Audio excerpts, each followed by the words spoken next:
नमस्कार भावी शिक्षक बंधू आणि भगिनी. बघा 2025 आणि 2022 या शिक्षक भरतीमध्ये बरेचसे बदल झाले.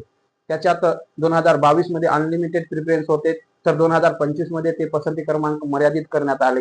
म्हणजेच 150 पसंती क्रमांक आपण देऊ शकतो. विथ इंटरव्ह्यू 50 आणि विदाउट इंटरव्ह्यू 100. 22 मध्ये अनलिमिटेड होते. त्यानंतर महत्वाचा मुद्दा याच्यात की वेतन संरक्षण कायदा करण्यात आला. का कसं काय 2025 मध्ये त्या GR निघण्यात आला होता आणि आता 2026 मध्ये म्हणजे 15 जून 2026 मध्ये त्याच्यावर एक परिपत्रक निघालाय. तो कशासाठी, जो आपण कुठला जॉबला असेल, पहिली कुठलीही नोकरी करत असाल, म्हणजे ती ग्रुप डी पासून ग्रुप अ पर्यंत, तर आपला जो मूळ वेतन आहे तर त्या वेतनात फरक पडू नये म्हणून वेतन संरक्षण कायदा करण्यात आला.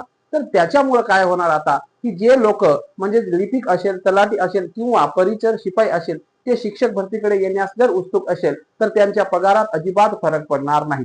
जेणेकरून ज्यांचा पगार हा S6 मध्ये असेल किंवा S7 मध्ये असेल आणि त्यांना नोकरी करून 4-5 वर्ष लोटले गेलेले असेल आणि त्यांना त्यांचा बीएड झालेला असेल, त्यांना शिक्षक व्हायचा असेल, तर त्यांना S10 म्हणजे 29,200 नुसार पगार मिळणार आहे. आणि ज्यांचा पगार 29,200 पेक्षा जास्त आहे, म्हणजे मुळात जास्त पगार आहे, त्या लोकांना त्यांचा जो पगार आहे तो पगार मिळणार आहे आणि त्याच्यावर HRA असेल, DA असेल, म्हणजे अदर अलाउन्सेस पण मिळणार आहे.